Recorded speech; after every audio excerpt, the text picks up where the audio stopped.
Hey, welcome to X-Oriente, the new voice of brotherhood. I am your host, Eric Diamond, and I have with me a special guest host, Mike Hambrecht, who, Mike, you're a hero. You're just, there's nothing, there's no, like, just like minutes before we were supposed to go on, Jason, I contacted Jason and he's sick in bed. And he's so feverish and delirious that he forgot to mention that he was feverish and delirious. So, Oh wow.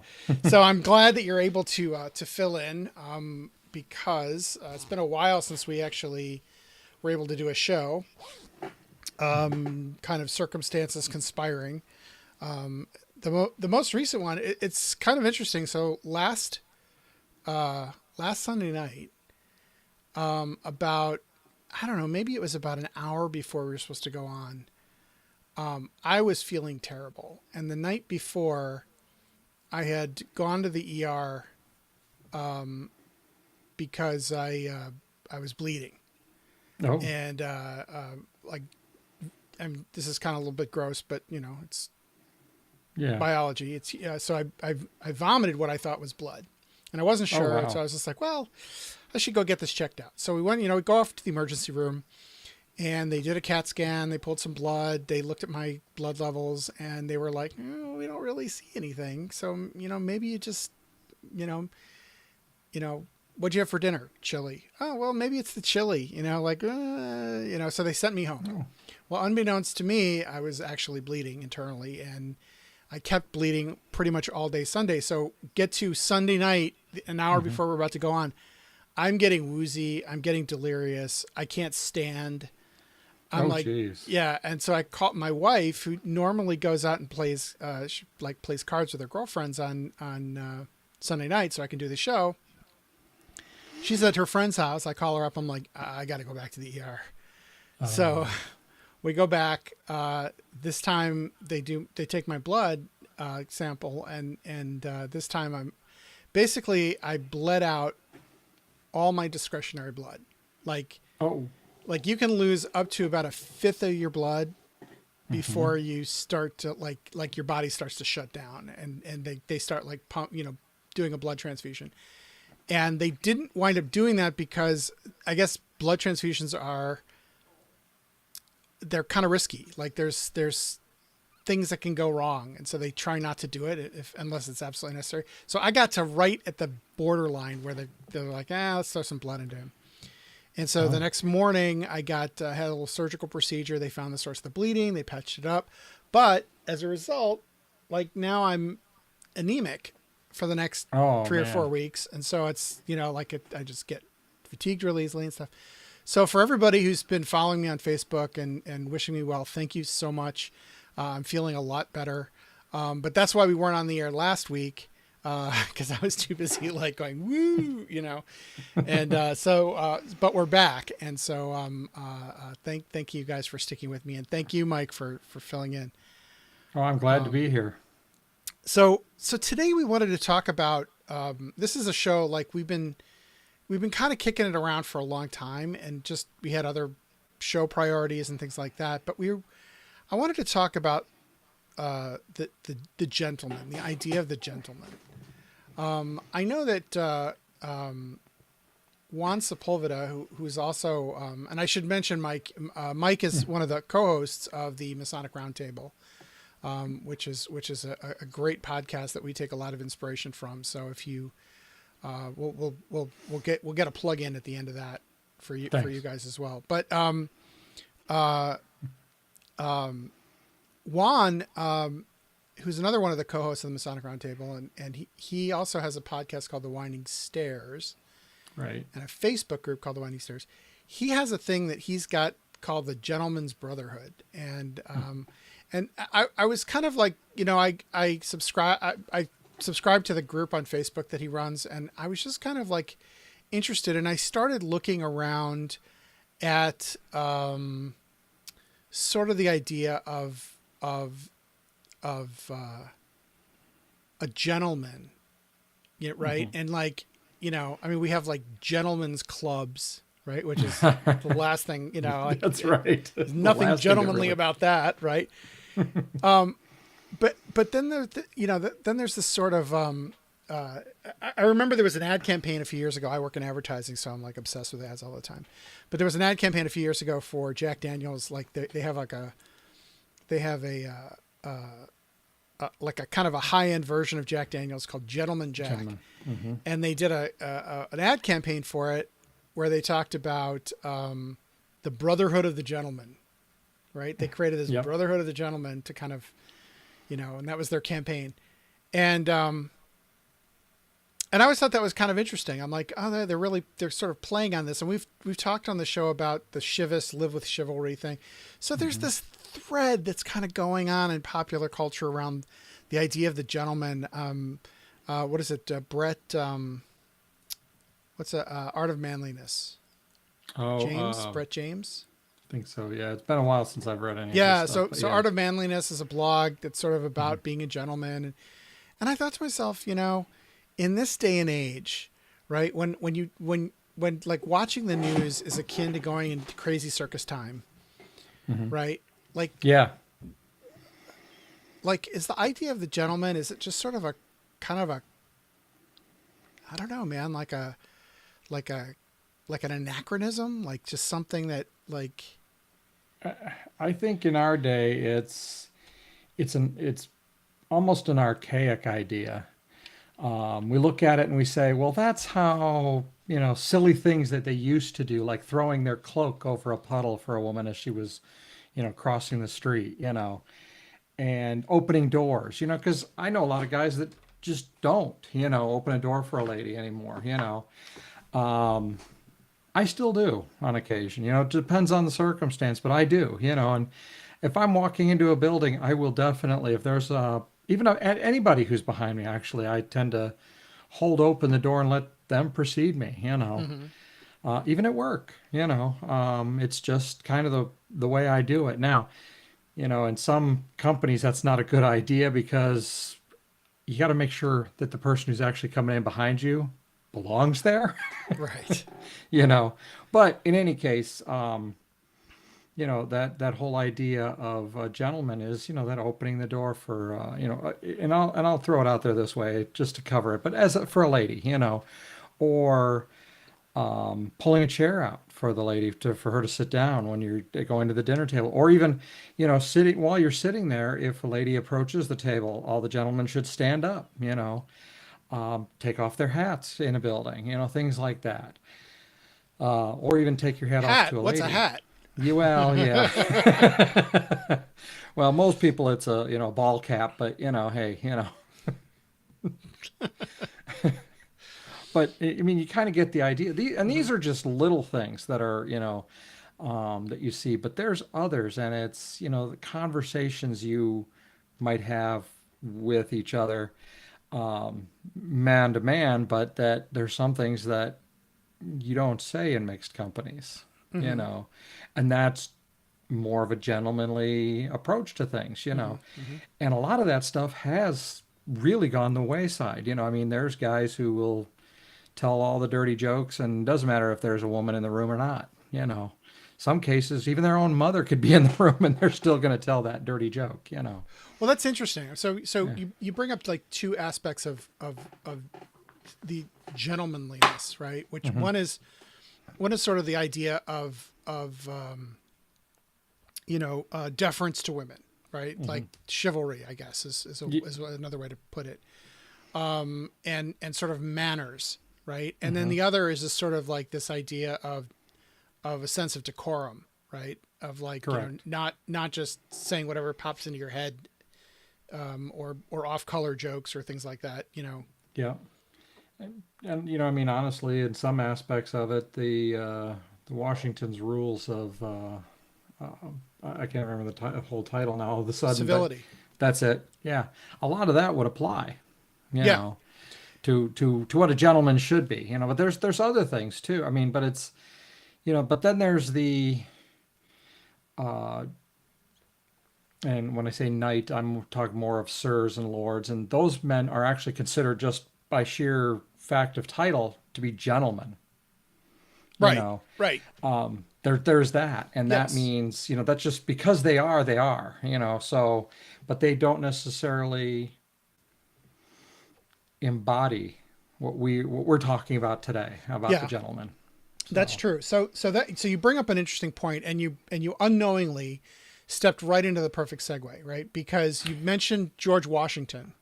mhm, And what's interesting about Washington and sort of gentlemanliness is that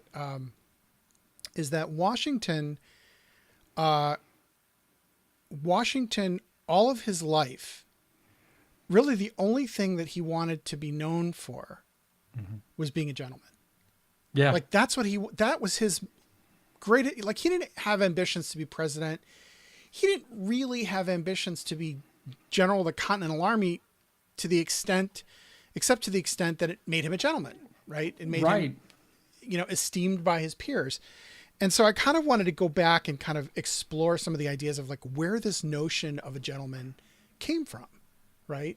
Mhm. So it starts back in the Middle Ages, right? So in the Middle Ages, you have a pretty high strata of social classes, right? So at the very top, you have the monarch, right? And then below the monarch, you have the nobility, right? Mhm. So these are sort of the peered nobility. And these are your dukes, your earls, your viscounts, your barons, and whatever. Right. And then there's the split, right? And the split happens because you kind of go into the clerical world, like the church world, right? Mhm. Yeah. And and then and then into sort of a more secular world. Now, in this day and age, or in this time, right in the Middle Ages, there were basically two kinds of people. There were people who were connected somehow to the land, and there were people who were connected to other things, right?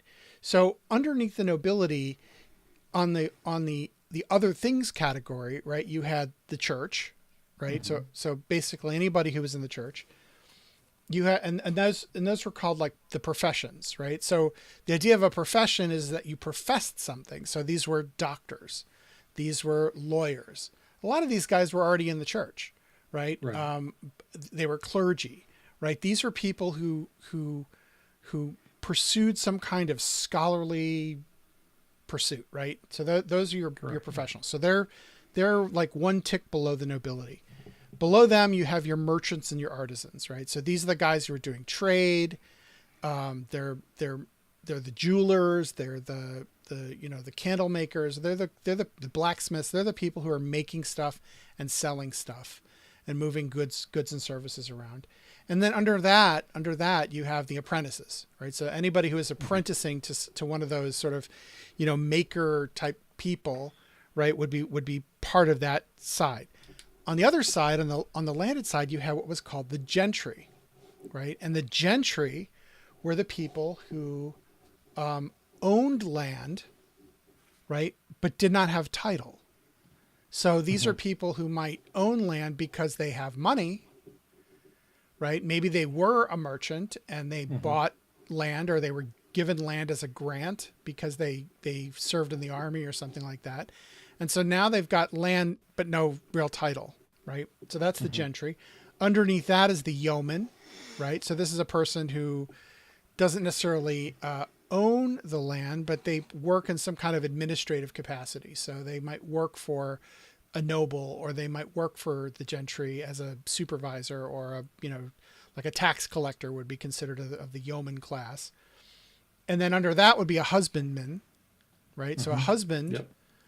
a husband is someone who just takes care of things, right? Yes. Yep. And then at the bottom rung of society, you had laborers, right? Your servant class. Yep. And then at the very, very bottom, you had your beggars, the poor, and the slaves, Yes. right? And so that was the hierarchy in the Middle Ages. So the idea of a gentleman comes from the gentry, right? It comes from these people who have land, and really above. Like, so the gentry and the nobility, the idea of a gentleman was somebody who didn't have to work for a living, right? They made their living on what they owned, right? They were not they were not required to work to live. They lived out the assets that they own. Usually that was land, right? But it could be that, it could be like, for example, the gentry that was in cities like Florence and Genoa and trading centers like that. Maybe they were bankers or rich merchants or something like that, right? They might be gentry as well. And so if you're the gentry, you're pretty much living either through what you own or your inheritance of what you own. And then but what's interesting about the gentry is that the gentry was tied up in this idea that one was born a gentleman, right? You couldn't become a gentleman. Gentleman was not about, sorry, what was that? You couldn't be taught to be what it is. Right. So to be a gentleman was a result of good breeding. And even though you have gentlemen who are self-made men, right? So Washington's a great example of this. So Washington was originally going to go to school in England. He was going to be sent, he's like descended from some very, very, very, very minor, titled people. Right. But what was it, like his dad died or something, and he couldn't, something happened. They lost their money. Yeah, his father passed away, and a lot of the wealth went with the father, but his older brother still had enough, but just enough to keep him going, not to build anything. So yeah. Yeah. So Washington had to basically educate himself, which he did. And then, married well and got money, and land and stuff like that through his marriage to Martha. And so his whole life, he had this weird inferiority complex about, he had this like weird imposter complex, right? He would be among people who he regarded as gentlemen, and the whole time he'd be like, I'm an imposter, I'm not really, and he was always really sensitive to people like calling him out on the fact that he wasn't really a gentleman, right? And he was very sensitive about that. So that was sort of the prevailing idea in the 18th century.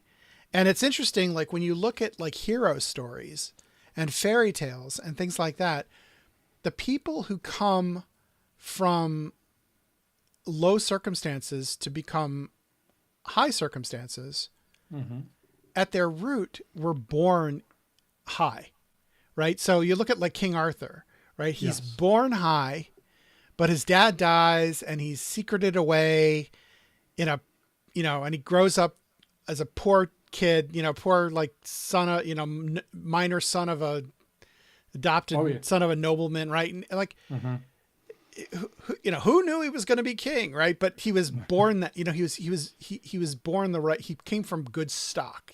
That's right.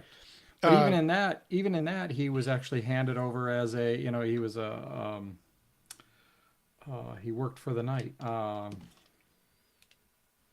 can't think what they call that now. It's in Star Wars, it would be a Padawan, but a squire, like a squire. That's it, squire. Yeah. He was still in the gentry, as it were. He didn't get knocked down a total poor. Even. Yeah, but he had no title, right? No, he would not have inherited, because he had the legend makes it very clear he was adopted. Correct. Right. So he would have had no title. He would have had no land. He would have had nothing. He was just there by the good graces of his ward or his sponsor. And if qualified, he would have become a knight. But that would have only been if he worked hard and somebody said, you know what, we're going to knight you. Yeah. Yeah, exactly. And then he pulls the sword out of the stone and voila, it's like it's off to the races. Cinderella is another fairy tale where, she's highborn, but finds herself in poor circumstances, right? So even in those stories and fairy tales, I mean, Luke Skywalker is another example, right? Oh yeah. right? He's noble born. Odysseus, right?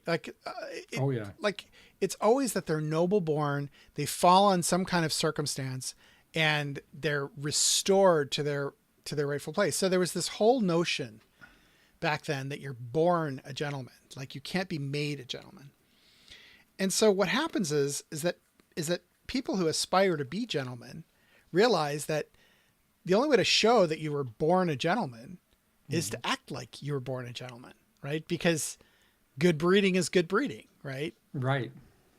Right. Gentleman is as gentleman does. Right. And so, and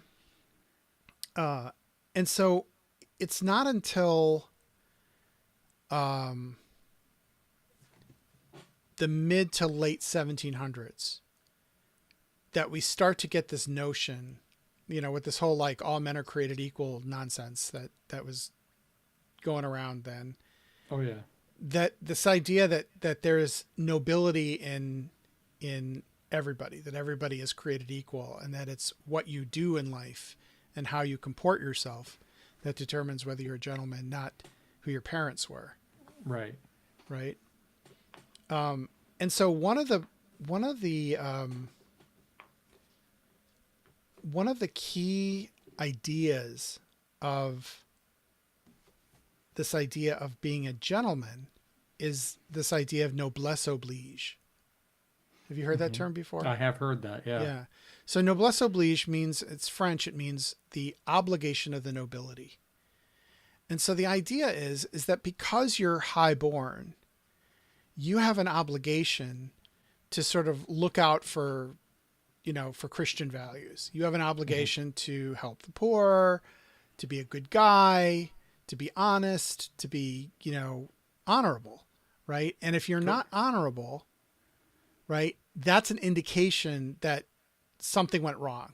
Maybe your mom fooled around, like maybe, right? Right. Maybe you weren't really born a gentleman, right? So, right. So that's right. Yep. Oh yeah. So that idea of noblesse oblige is really important to society, because what it does is it kind of puts this obligation on people with means to do things for the people who don't have means. And I'll give an example of that. So Bill Gates is the richest guy in the world, and he's got, more money than he could spend in 100 lifetimes. Right. And so what does he do? He says, you know what? I'm going to take my money and I'm going to spend it on getting rid of malaria and a few other diseases. Right. He sets up a foundation. Stuff. Why? Right. Right. Because that's what society expects of a gentleman. Yeah. Right. That's right. That's why Carnegie Hall is Carnegie Hall, because and Rockefeller did the same thing, Rockefeller. Sure. Yeah. So all those guys, like they, once you've made it, right, you have noblesse oblige, you have an obligation to be honorable. And part of that being honorable is,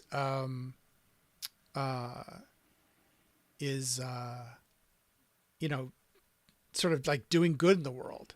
Right. Right. So here's a quick quiz question for you, Mike. Sure. Do you know what the opposite of a gentleman is? I didn't know. I had to look this up. Yeah, no, I don't really know that. I hadn't actually. A cad? You're very close. You're very close. Yeah. And the opposite of a gentleman is a blackguard. Okay. I've heard that term. Yes. Yeah. So a blackguard. See, I always thought a blackguard was, I sort of got blackguard and braggart confused, and I thought it was just somebody who's like very boastful and vain and stuff. No.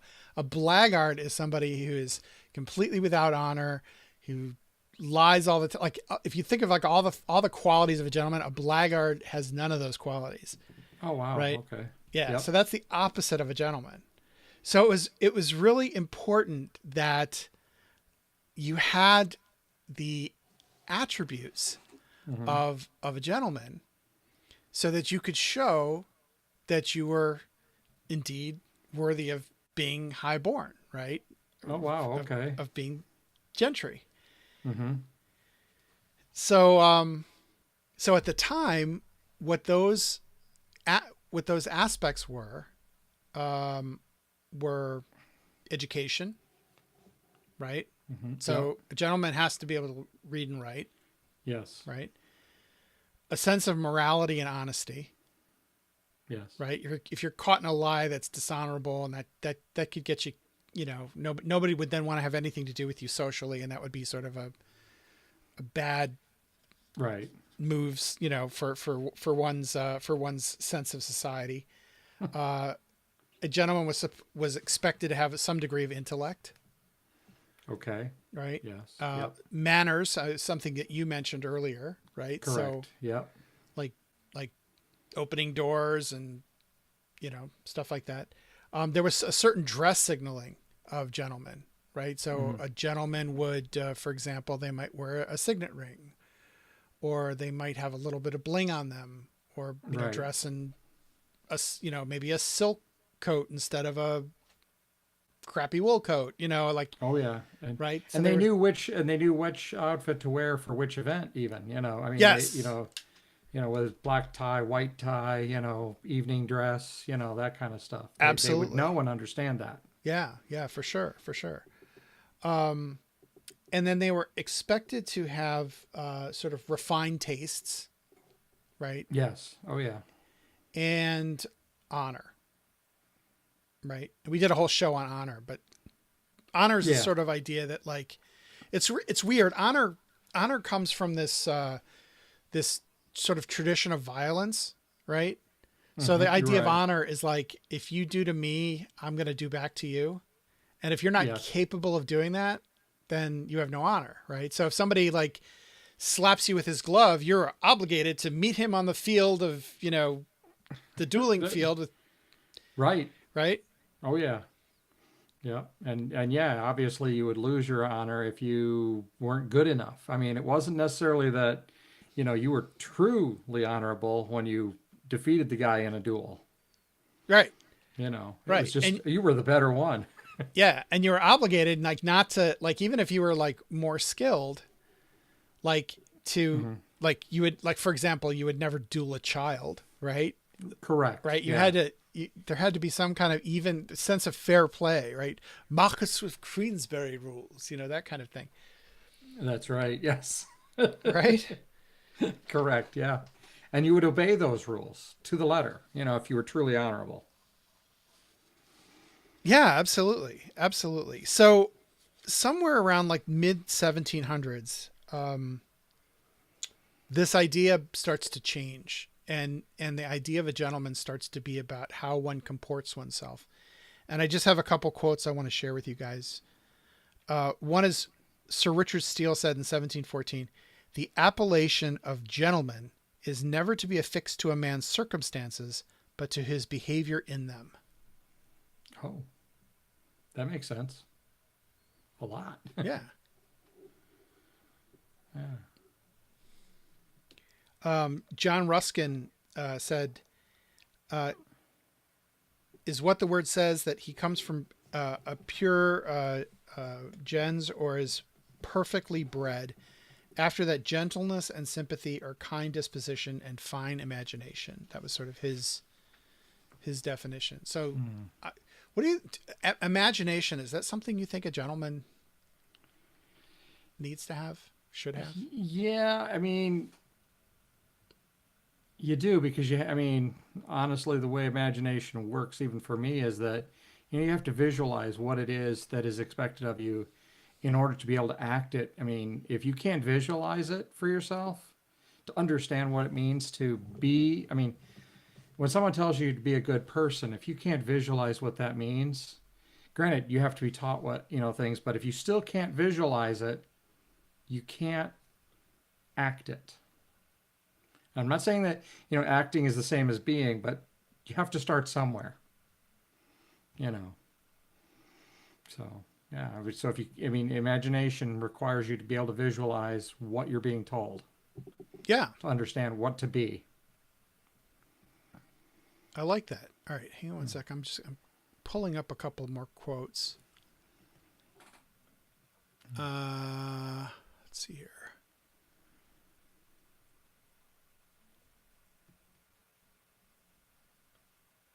um,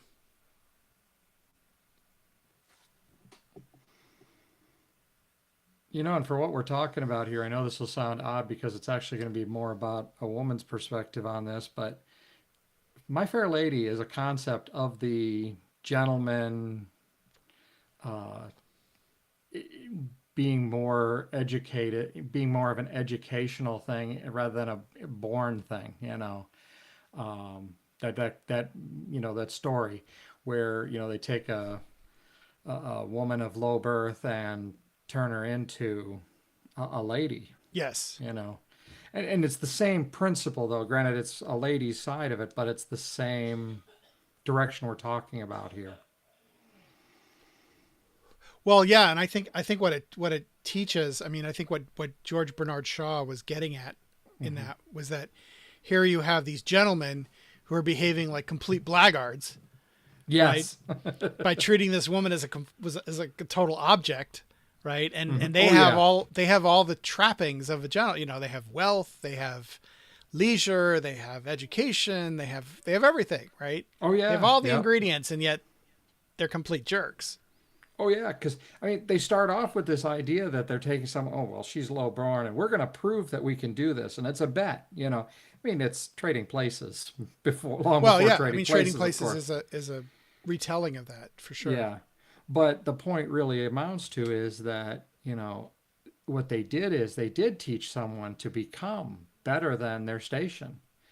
But the you're right about the way they acted with it in the end was more like, well, we made you. This isn't about you. This was about us. Exactly, Yeah. exactly. So, And yeah, go ahead. and then she proves them to be the blackguards that they're trying to say they aren't. Yes, So yeah. yeah, and it's funny because My Fair Lady. Hmm. I mean, if you read the play, so My Fair Lady is based on a play that it was written by George Bernard Shaw called Pygmalion. Yes. And if you've read the play doesn't end so well, right? Yeah, I'm Right? sure. Play does not end so well for Professor Henry Higgins, right? And Yeah. and the musical kind of like you have to have an happy ending in a musical. So Right, you um, do, yeah. unless it's like Godspell or Jesus Christ Superstar, I guess. Well, But yeah. right, but Yeah, those don't really have the best of hey, it endings. doesn't end well. Doesn't end well for anybody. Right. Um, uh, all right. So to get the kind of here's kind of an interesting female perspective. So Mhm. this is an article I found on Medium by a woman named Penny Kim, who is a strategy director, which tells me she probably works in marketing in some capacity. And she wrote an article called "How to Be a Gentleman in the 21st Century." Now I'm going to read some of these things off, and you stop me if you take issue with anything or you think that you're like, Okay. doesn't sound right to me. Uh, let's see. She says, leave the peacocking to the peacocks. Style is an attitude. Okay. You're not a pushover. You're a strong and self-determined, independent individual. Oh. No need to boast what you've got down there to anyone ever. Oh, I agree. Yeah, that one definitely. Yeah. If Uh, you, if you have to boast, then yeah, we got a difference. right, right. Yeah. Yeah. You're not a push. Let's see. Let's see. Good manners are essential, but not enough. Anticipating others' desires and needs will make you memorable. Okay. Let's see. Here, this one's interesting. Pick up a creative hobby: writing, woodcrafting, photography, the guitar, etc. I wouldn't have agreed with that 10 or 15 years ago, but I do more so now. Why is that? Because, it helps to, it's this, from my perspective, is this well-rounded individual thing. Mm. Um, you know, it, anything, whether it's, I mean, wood carving, building wooden toys, something to just give your mind something to do. Writing isn't a bad thing. I mean, even if it's just writing a journal. I'm not saying go out there and become a full on artist, or even try and profit from it.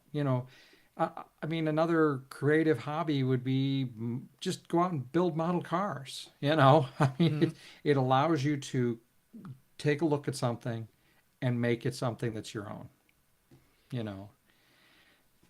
And you don't have to make, I mean, it is just something to do Hmm. that keeps your mind active. I would to like peel that back a layer, Hmm. right? I would say that what's behind that is this sort of idea that a gentleman is open to the world Hmm. and willing to learn new things, Yeah. right? Okay. Yes. Like, like to take up a hobby means like if like the first time do you play golf? I don't know. I do. Yeah. Yeah. I See, do. I don't play golf at all, right? And I Hmm. know that if I ever got on a golf course, I would suck to an embarrassing level, right? Yeah. Yeah. But everybody does the first time they get on a golf course, That's right? correct. That's correct. Yeah. Uh, One and I mean, yes, the reason that golf is a gentleman's sport, at least today, is the relaxation of it. If you do, I mean, if you play it correctly, and this goes back to that rules thing. But it's if you play it correctly, it's relaxing.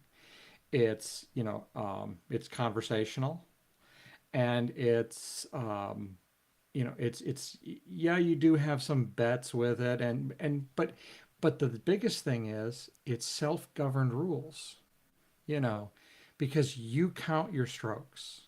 The other guy you're playing with doesn't count the strokes for you. You do, um, you take your own penalties. If I mean, if you don't take that extra stroke, you're only cheating you. Right. You know, sure, if the other guys, that you're playing with see you doing this and whatever, yeah, it'll be seen and brought up. But I mean, technically speaking, you're really not play. Yeah, that we do it professionally that way, and there's guys who make bets and whatnot. But the reality is, when you go out there on that golf course, you're really only playing against yourself. Yeah. So it's interesting. So what would happen if somebody did get caught cheating at golf?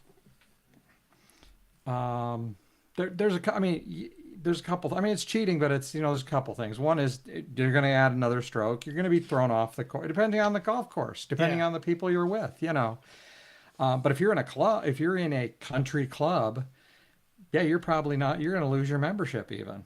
Right. You So know. there's a sense that there's a sense of honor there, Hmm. right? And this like so I think the first thing that would happen is you'd be humiliated, Correct. Yep. right? Oh yeah. Like they would find it and that you would be humiliated by it, right? Hmm.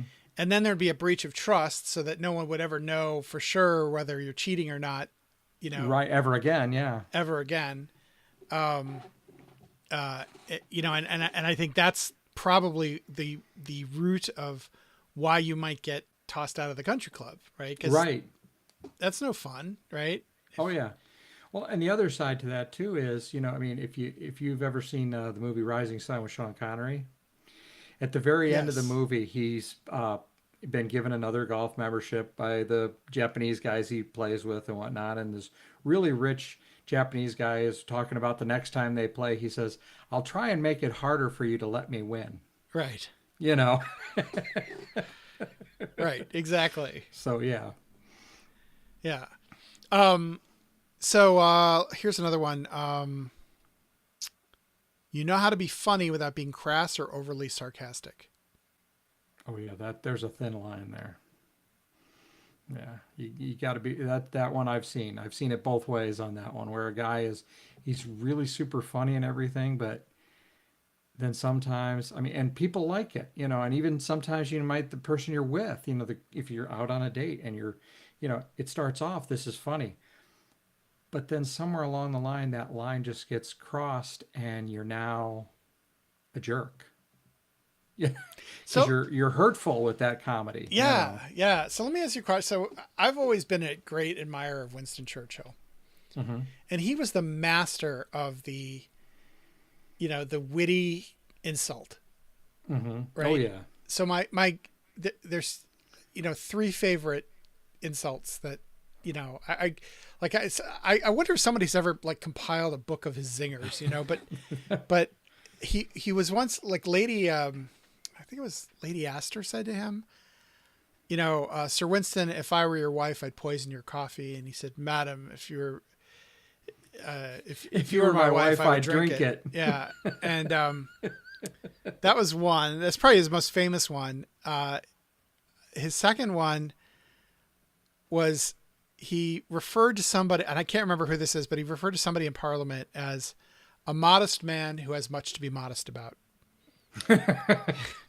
Yes, but and the nice thing, I mean, it's witty, but it's not crass. that's right. And the thing about it is again, it's acceptable, and it's almost, I mean, certainly the guy who's on the receiving end can take it either in jest or be very insulted. Yeah. Now, if they're very insulted, again, that goes back to them. I know it sounds funny because he's the one being insulting, but he didn't do it in a way that was demeaning. Yeah. It's insulting, but it's not demeaning. It's to make you laugh at yourself. And if you can't do that, Yeah. And I think all three of these anecdotes started out with an insult in his direction. Yeah, well, right. I mean, So like the one, yeah, I'd poison. If I was your wife, I'd poison your coffee. Right. Yeah. Exactly. Or your tea, so rather. it's a bit of a witty repost. So the third one, which is my absolute favorite story, is so he is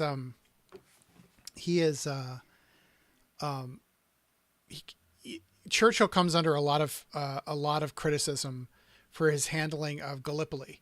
So he was the Lord of the Admiralty, and he had this plan, this very bold, daring plan to take the Ottomans by surprise in the Bosphorus and the Dardanelles Straits, like by Turkey, and invade, and basically what happened was that the British military, which was being very timid at the time, did not give him the proper resources, and so it wound up being like a complete fiasco, and just scores of soldiers were killed, and basically everybody threw Churchill under the bus because he was the Lord of the Admiralty. That's correct. Yeah. And so people were criticizing him, and this one guy gets up in Parliament, and I don't remember off the top of my head who this guy is. I'm sure if you Google it, you can find it. But oh yeah, he gets up and he starts attacking Churchill personally, and Churchill just calmly gets up and he leaves the chamber and he goes home. And when he leaves, the other MPs kind of gather around this young MP and say to him, that's not cricket. Like we don't get personal like that. That is just not acceptable behavior in this house, and you really should go apologize to Churchill. And yes, and the young MP just felt horrible about what he'd done, and he went to Churchill's house in London to apologize. And so he gets to the door of the house and he knocks on the door, and Churchill's butler answers, and the MP explains why he's there, and he says, please wait a minute. And he closes the door and he goes and he's looking for Churchill, and he finds Churchill in the privy, right in the bathroom. And he knocks on the door, and Churchill, is like, who is it? And he kind of explains like why he's there. And then there's this long pause, and Churchill says, tell him to go away. I can only take one shit at a time.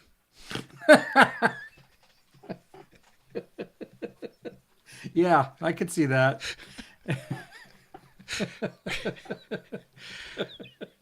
My absolute favorite. Yeah, that's perfect. Yeah, and it's classic Churchill, Yeah. Yeah.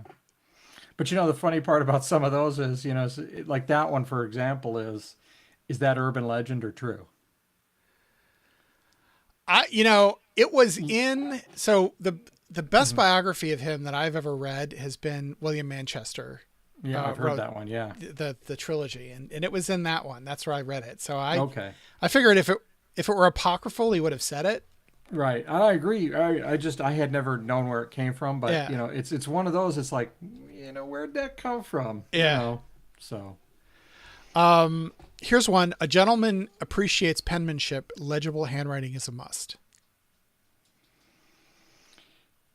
I'm gonna say, I would love to sit here and say that I totally agree with that because I don't have it, and I actually started writing in a journal a couple of years ago trying to improve that. But in the day and age of computers and the fact that they don't even teach it in school anymore, yeah, I'd say that that's one that is going out the window. It's like having to know how to fence. Yeah. That's it.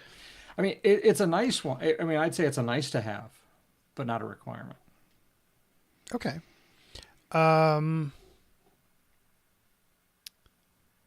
Let's see. A gentleman always has something interesting to say besides the weather or what's on Facebook. I would have to say that that's true. I mean, yeah, you have to have something to converse about that isn't just, yeah, the weather is not something to converse about anyway. It's just, it is there, It's a nice icebreaker, it can be, but no, you have to have something worth saying on a specific kind of topic, and you also have to know your audience on that one. So here, all right. So this one doesn't actually come from the this article. This one comes from the Guardian newspaper, published a couple years ago. Sort of the tenets of a gentleman. Okay. And all of them sort of made sense. A lot of them were kind of consistent with what we're talking about here, but there was one that really, it took me a long time to figure it out. Okay. A gentleman makes love on his elbows. Okay. I can actually understand that a little bit. I mean, it takes a little thinking, but yes. You have to paint a picture. Yes, right? You do. You have to paint a picture, but okay, yeah. Yeah. I totally see that. Yeah. I think I understand that. Yeah. That one. Yeah. So I think the reason that this is all important is because Masonry, as an institution, sort of is, and I think was to a big extent, finishing school for a lot of guys who maybe didn't have the education of a gentleman. Oh yeah. Yeah.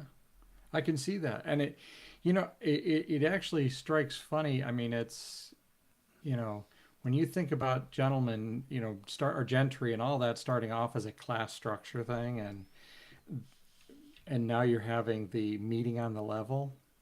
So you have gentlemen and in a sense, I mean, they're not quite exact, but gentlemen and blackguards meeting in the same place, because a blackguard shouldn't actually become a Mason, but you get where I'm going with that. And suddenly now the lines are blurring because the blackguards are learning, oh, this is what it really means for me to be a gentleman, in that scope, because they were the lower class, they're blackguards in a gentleman's mind, Yeah. But to find out what they, that even these upper gentlemen who were bred that way and thought they were that, turn out they're blackguards, and now they're learning the same thing. Does it make sense? Yeah, it makes total sense. Yeah. So here's my question for you. So I'm gonna tell me, is this gentleman or blackguard? Okay. Okay. Everybody's entitled to their opinion.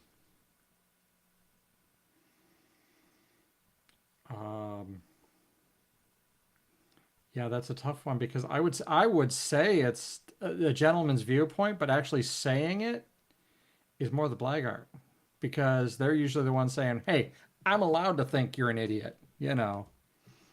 Yeah. I would agree. I think that it's actually the mark of a blackguard. Hmm. And I'll tell you why. Okay. Because if you are so unskilled that you can't create a cogent argument, right, to convince Hmm. someone, and that you have to basically push off any sort of intellectual discussion by saying, "Well, I can believe anything I want to believe." Right. Right? That's a blackguard right there, Yes, and you're right. Yeah. Yeah. right? Everybody's entitled to an opinion, but not everybody is entitled to have that opinion entertained seriously, That's correct. That's correct. Yeah. right? Yes. Um uh Let me say, I'm trying to think of like, are there other, I'm just trying to think of like examples that I see when I, in Facebook. Oh yeah. Um,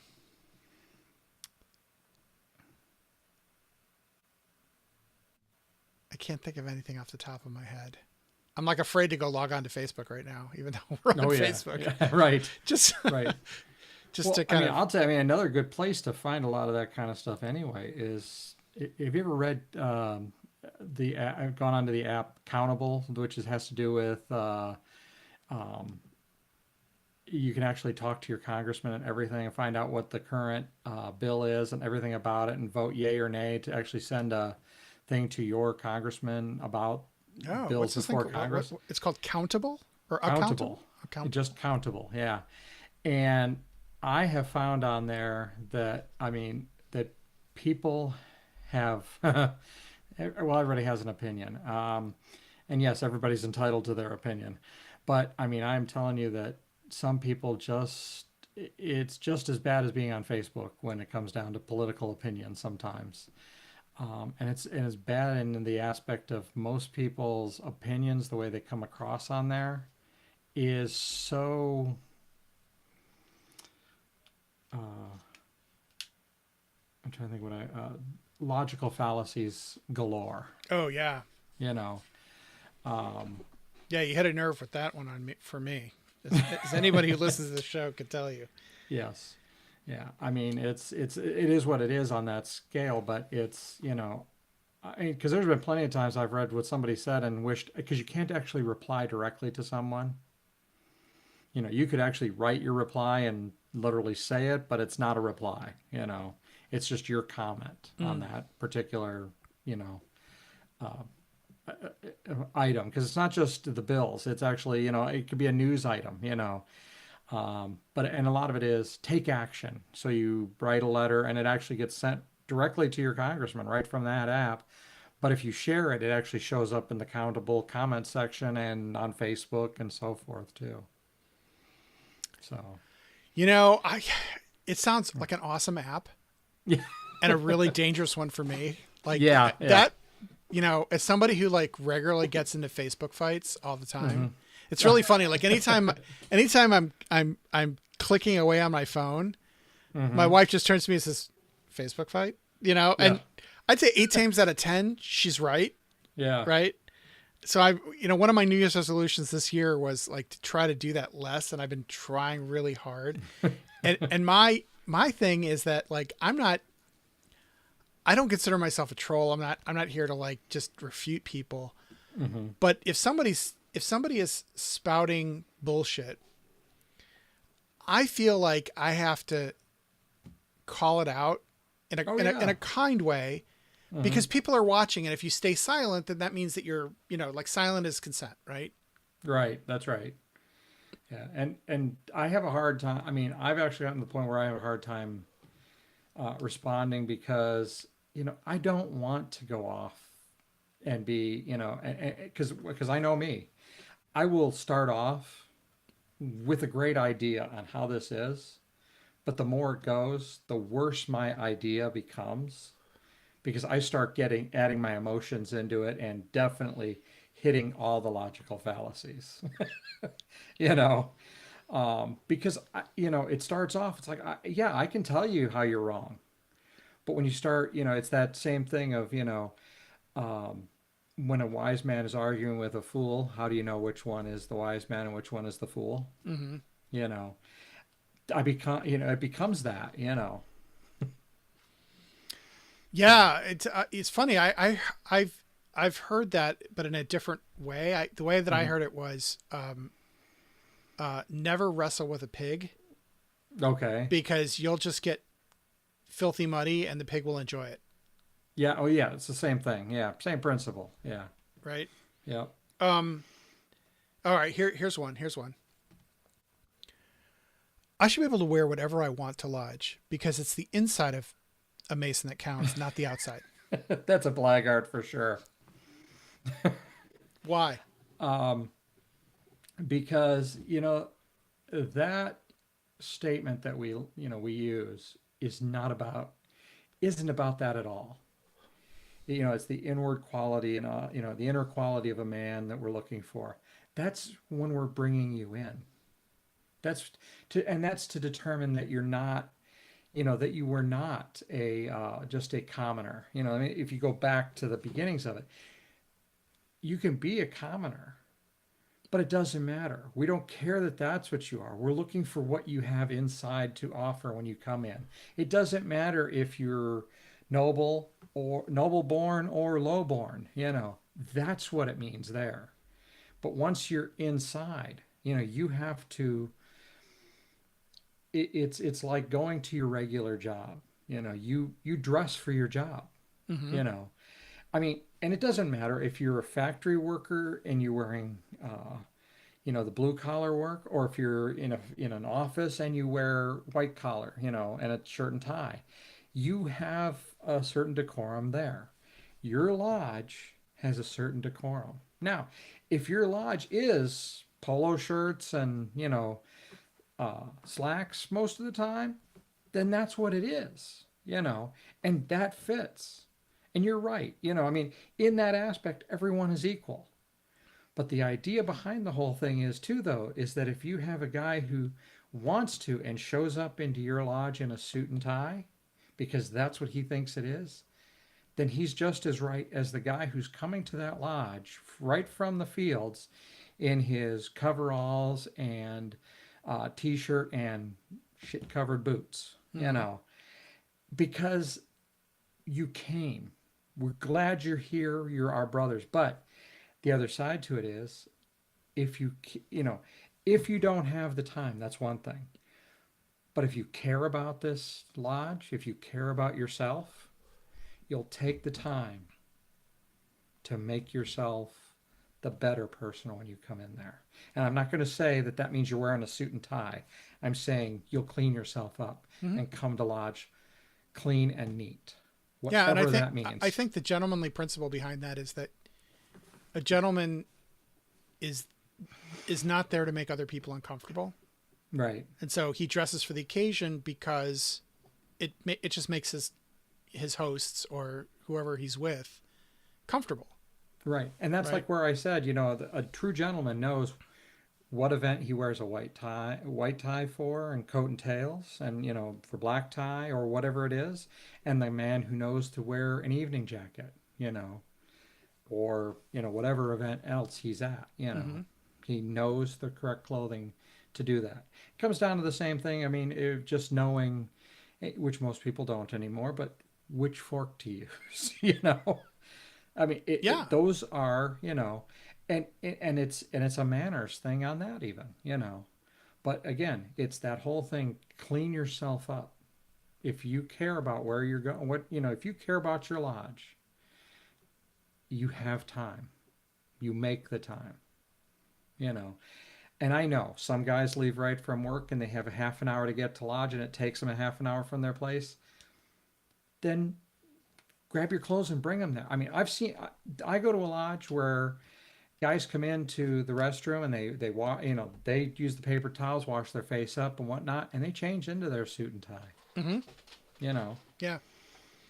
and they've come just right from the factory, but they do a quick, as it were, a sponge bath right there in the bathroom. Yeah. because it's important to them, to themselves, to look good. Okay, here's one more. Mm-hmm. This one's a tough one. Oh, you're a member of Le Droit Humain? Oh, you're not a real Mason. Yeah, that's a blackguard too. You know,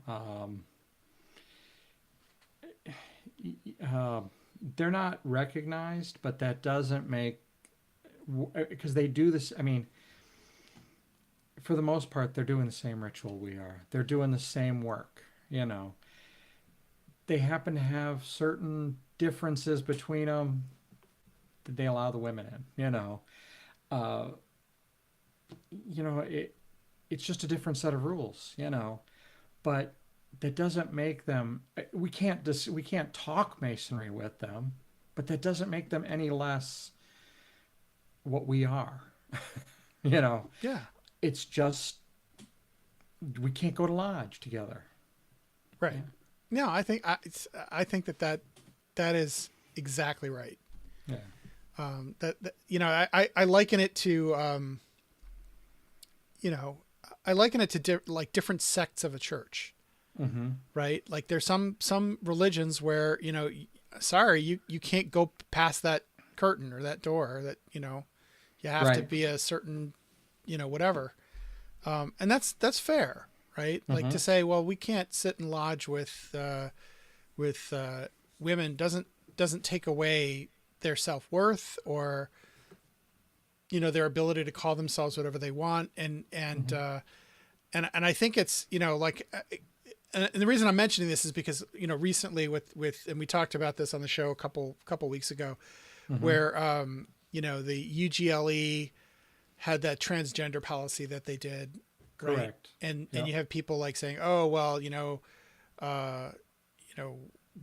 women can't be Masons. Well, women can't be Masons here. Right. Mm-hmm. That's fine. But to say that, well, if you're a woman and you're calling yourself a Mason, you're fake, like it just, to me, it's so offensive, like, Mm-hmm. like what if they were calling us fake, like they don't do that. Right, they don't. And yeah, I mean, there's a lot of things that are like that, though. I mean, there's different levels of professional sports, too. There's semi-pro and there's pro and so forth. And when you really think about it, is a semi-pro ball player, oh, you're not really a ball player. Yeah, not a real ball player. Right. Yeah. Yeah, exactly. Oh, you're in one of those fake leagues, Right. Yeah. But they're still, as far as it goes between me and them, they're still better than I am. So they're not any more fake than, a member of the National League or the American League, Yeah, exactly. So Mike, to sum it up, if you had to make a checklist Mm-hmm. of attributes of a Masonic gentleman, Okay. what would those attributes be? Masonic gentleman.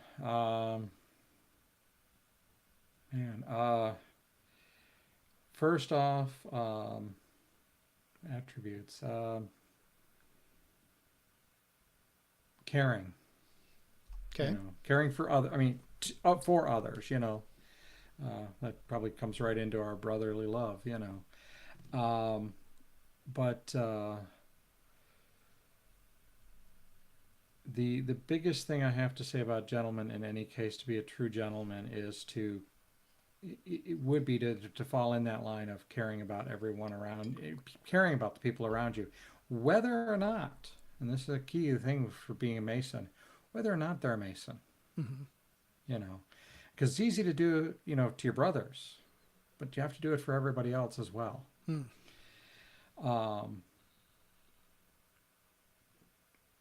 trying to think what else would be for gentlemanly.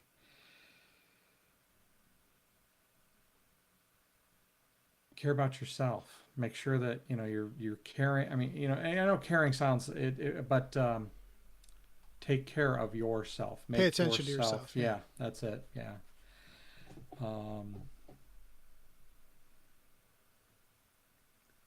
And this one, pride, but not to the extent, obviously, of being sinfully proud. Just having pride in who and what you are and your lodge and everything about it. That's, um, So pride, but not arrogance. that's correct. Yeah. Know where the line is. Mm-hmm. Um,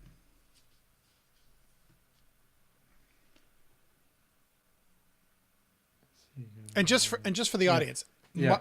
I just want to point out you're being put on the complete spot, Yeah. right? Because Jason, when we talked about this, he had time to prepare, and That's right. And I did a little none, preparation. Yeah. You've had none, so you're batting 1,000 so far, my friend. So right. Okay. yeah. Let me think here. There's what else would be good?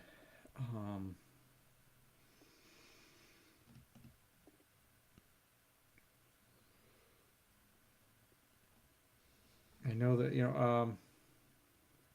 appearances. I'm trying to think. Make sure that your appearance for yourself and for your lodge and for those around you is appropriate. I guess is the best answer. Like I said, knowing whether or not to wear a suit is one thing, but clean yourself up, make yourself the best that you can be for that, and so that your lodge has that same approach and appearance. Mm-hmm. So if I were to sort of sum that up, I would say like understand that you're representing the craft. Yep. And how you do that, do it well. Make sure to have all the pins you can possibly. No, anyway, we'll skip that. How about? Yeah. I have a rule, and Yes. sometimes I break the rule, but only in the presence of other people. Mm-hmm. My rule is one lapel pin. Okay. Pick one, wear one. Mm-hmm. Now, sometimes you'll see me with 2 lapel pins on, and that's because somebody has given me one, and I put it on in front of them so that, I don't want to be offensive or anything. I'll just put it on just to say, hey, thank you very much, and I'll wear it, around. But yeah, one lapel pin. Yeah. I typically wear 3 or 4, but they're gifts, and they're usually, or there's the ones for the shows. Yeah. That that in my case is trying to give another appearance and push things, keep up. That's keeping up kind of an appearance. Yeah, and I just, it's an aside because I don't think it's a mark of a gentleman. No. And I was just making a joke about that in any case. but I do. I mean, here's the thing: I do see people who wear tons and tons and tons of regalia, and I don't know, man. It makes me get all squidgy, it just like, what are you doing? Oh yeah.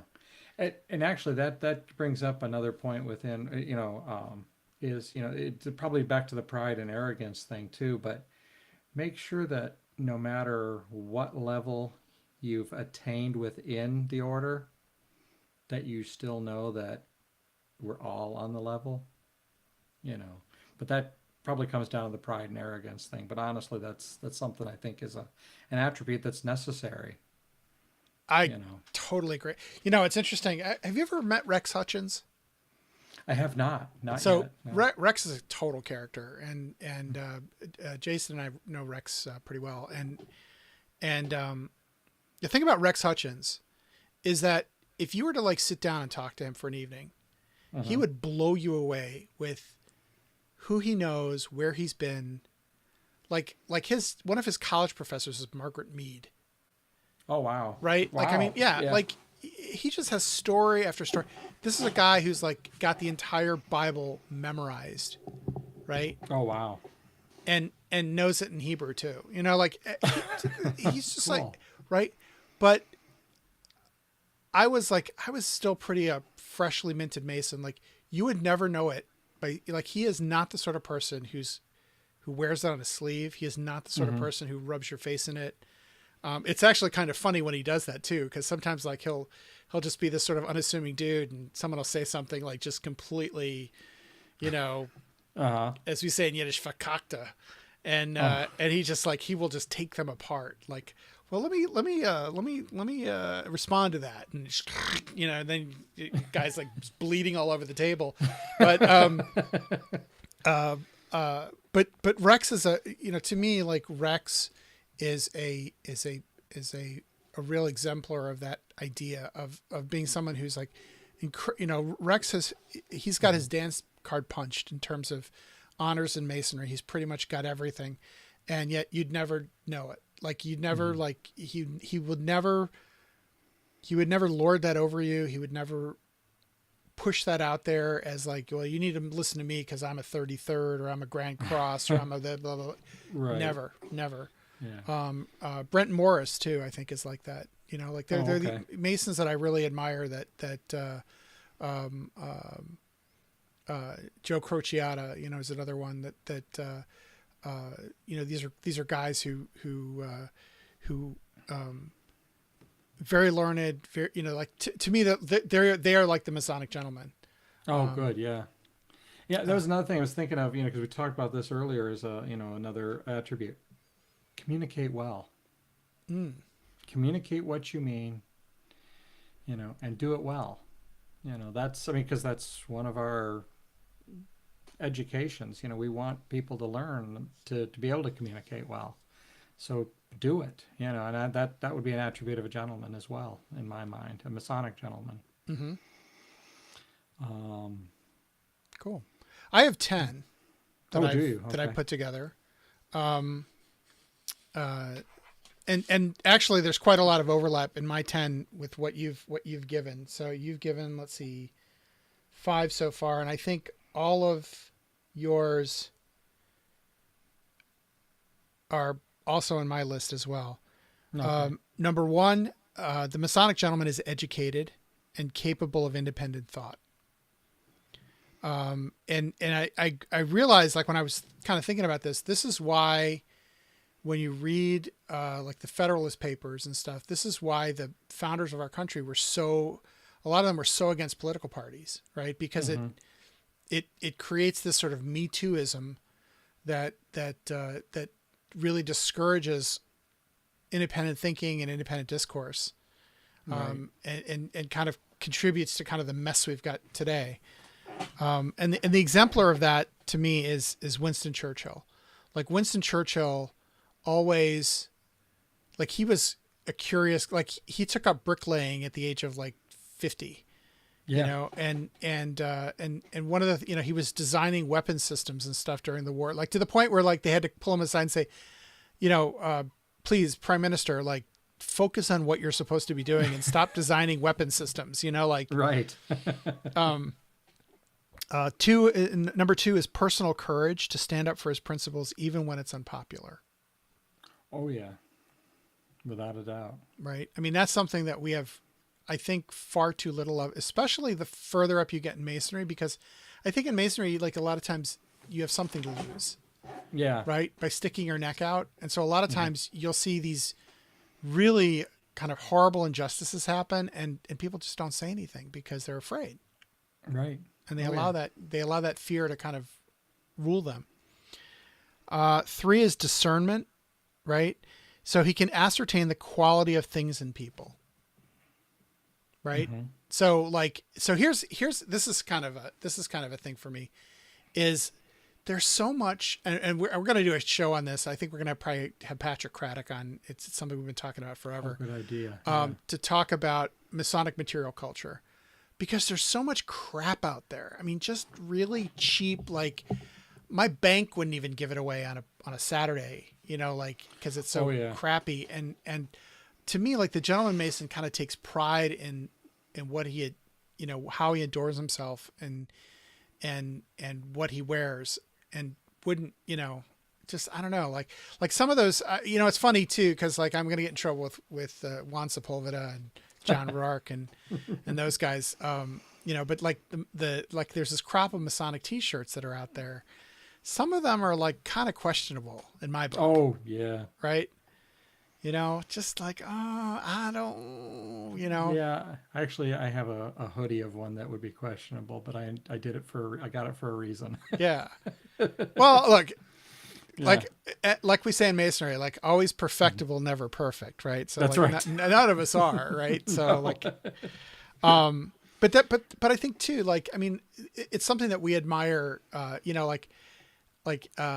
mason who is knowledgeable about single malts is worth two, Yes. right? This is true. Yes. Yeah. So, I mean, that's part of discernment, right? Knowing what's good and what's not good, right? So, Pete Normand, who is a well-known intellectual, Masonic intellectual in Texas, Okay. and a good friend of mine.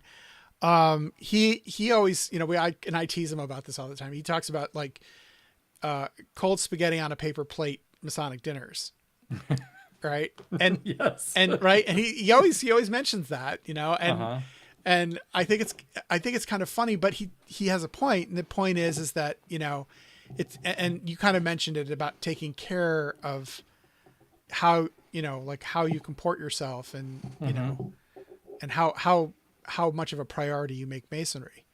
Right. And so I think that like to me, like sometimes cold spaghetti is all you get, that's the way it is. But to not have the discernment to know when it's good and when it's not good, or even in ritual, right? The ability to discern good ritual from bad ritual. Ritual. Right. Right. I mean, is super important. Number 4 is kindness. That sense of noblesse oblige toward others beneath them, by background or by circumstance. So that's like, whether you're dealing with an EA who's fresh off the boat, right? So like there used to be this guy in my lodge, who would, every time someone would make a ritual mistake, he would just cringe. And he would do it in an audible way, but not like, he wouldn't shout out from the sidelines. He'd just be like, Yeah. right? Just enough to let the person know you fucked up, Right. but it was just like, oh man, like, did you really have to do that? Yeah. Couldn't you the take him worst aside and say, hey, you really It's need to one work thing on the to do- ritual. Let me help you, Yeah. And it's one thing to do that, if it's just general stuff like, I mean, the opening and closing, but if it's lectures, charges, anything while the candidate is in the room and you do that, the candidate may not know that something was done wrong, but he heard the, right. and Yeah. now That's the he tell. knows, something wasn't done right. He doesn't have any clue what it was, but you've thrown that at him. Yeah. I'd say even in opening and closing, it's not. It's Oh not no, really, I'm not saying it's correct. Yeah. I'm just saying that there's that difference. I mean, I'm not saying it's right or wrong. right. you No. know. Yeah. You're right. It's different levels of crime. It's like murder 1, murder 2, murder 3. Yeah. Right. Yeah. Yeah. Because I mean, my biggest thing is, if you're doing a candidate thing and something like that, and somebody goes, they're doing that. That's totally the wrong thing because you've just changed that experience for the candidate. Right. And the thing too is like, if you get a guy who's like and this always happens, like like at the beginning of a Masonic year, junior warden, right? Oh yeah. Closes the door, is about to deliver some ritual and screws it up, right? Oh yeah. And not just screws it up, but screws it up multiple times, right? And now, if you're on the sidelines and you're witnessing this, do you think that guy doesn't know he's screwed up? Oh right. That guy is just completely you don't have to humiliated, tell him. standing up there. Right. You have to rub it in, rub salt in the wound. Right. It's like he needs like a drink afterward and a friendly hand on the shoulder and say, it'll be okay. You just got to work on it a little bit more. Right. He's already That's feeling like crap. Right. Yes. You don't Yep. need to impress him with your flawless, when I was junior deacon, I I've done was this perfect. 50 times, and I can tell you that you did it wrong because I got the book open right here. Exactly. Yeah.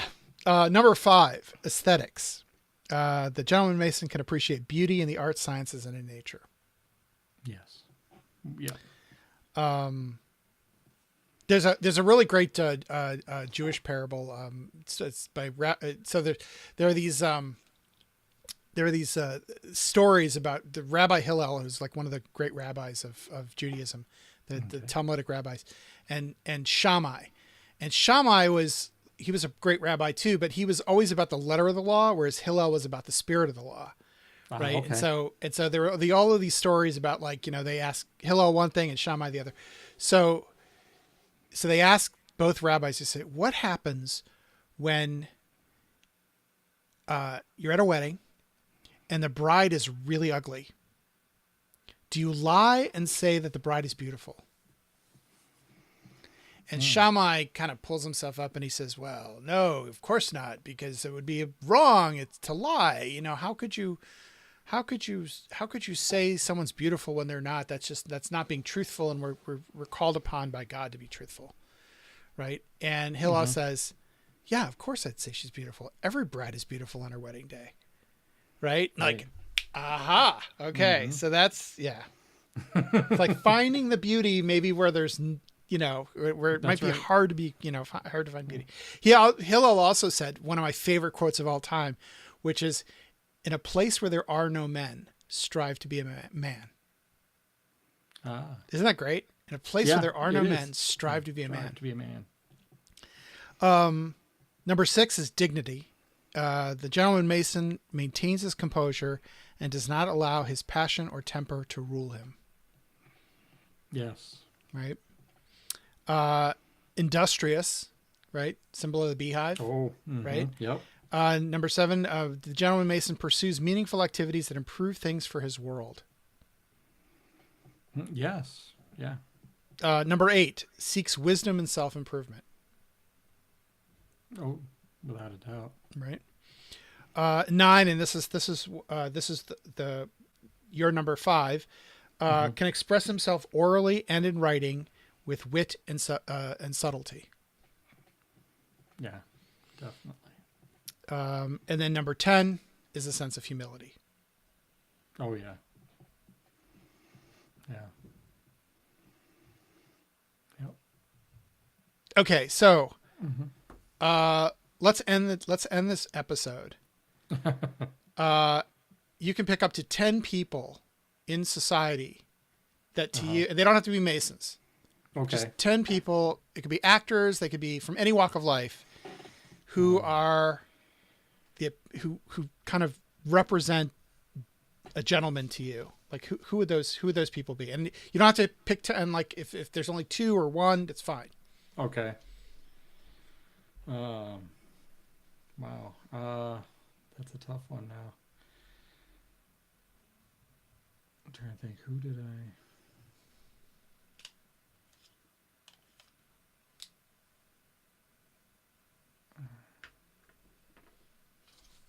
Well, obviously going back in time there a little bit, obviously Churchill did fall into that category for me. I mean, he really did. Washington, of course, we go back that far, but now today,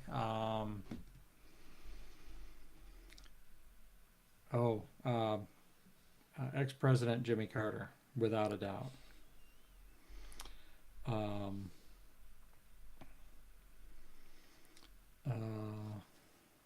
For his actions and deeds. Let me think here. I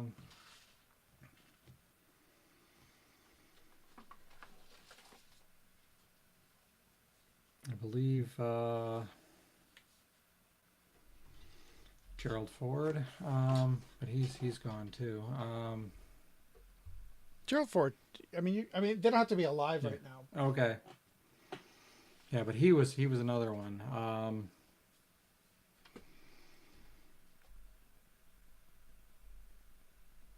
Trying to stick away from presidents. Too much politics there. How about in pop culture? Anybody in pop culture that stands out for you? Yeah. Pop culture. Wow.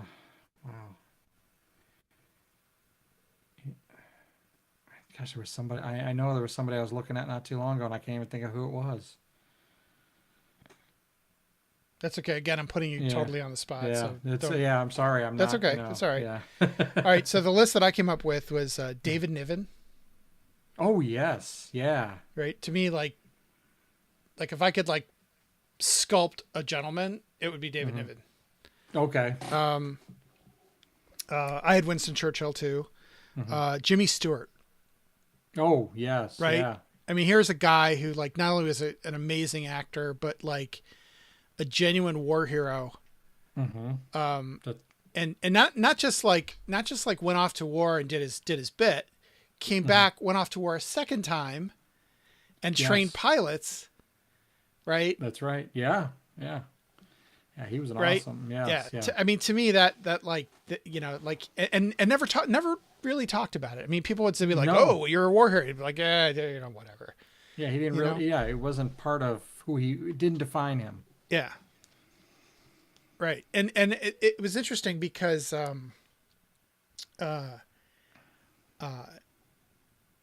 you know, in the world of Hollywood in those days, right? You know, people always held up John Wayne as this sort of heroic character, right? Right. Who also was, you know, very well-known Mason. But the thing about John Wayne is that John Wayne got out of the military service, right? For some medical thing, and also because it was felt that he was needed, you know, here making movies, and they felt that way about Stewart, and Stewart was like, Yeah, he no, wanted to fight. Yeah, I want to go fight. Yeah.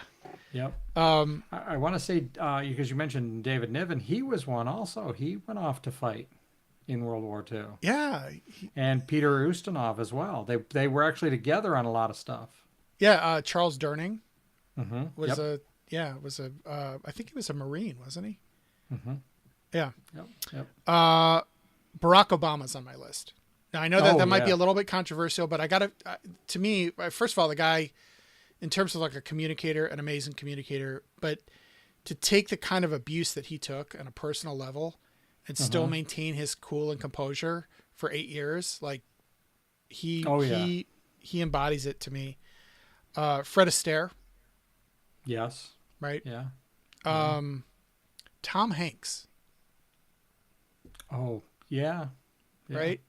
I mean, just like the nicest guy in Hollywood, you know, and you know, maybe there's a painting of him that's rotting somewhere, but you know, he seems like he's the complete package in terms of a gentleman. Yeah. Right. You know, super curious, learning all the time, you know, works for the benefit of others. Yeah. And George Clooney. Yeah, without a doubt. Yeah. You know, I think of like, you know, you think of like A-list celebrities and sort of what they do, right? And kind of like, you know, they're seen with other people and they're having feuds and stuff like. He's never part of that at all. Yeah, he's never in that mix, you know. Yeah. Like he manages to kind of keep himself above the fray. You know, there's that idea of like circumspection and dignity. I think that he's kind of got that. You know, and he's funny too. Oh yeah. Right. Yeah. So I think he's got that pretty well done. Well, listen, that's pretty much all I got for this show. And Mike, you rescued me, man. You rescued me. No problem, man. I really enjoyed it. I like doing this. So thank you so much, and definitely owe you a beer when I get to when we all like converge on DC. Oh yeah. And thank you so much. Thank you also to our executive producers. Without you, we don't happen. And if you'd like to become an executive producer, please visit our Patreon page, patreon.com/X-Oriente. Let us know what you think of the show. And if there's something specific you want us to talk about, we're happy to try to work it into the schedule. You can drop us a line at xoriente@gmail.com, or you can leave a comment on our Facebook page. I apologize. We're not able to get to comments tonight because Jason usually handles that, and our software that we use to run the show is supposed to handle it, and it's not showing up. So I got to go do a little bit of troubleshooting.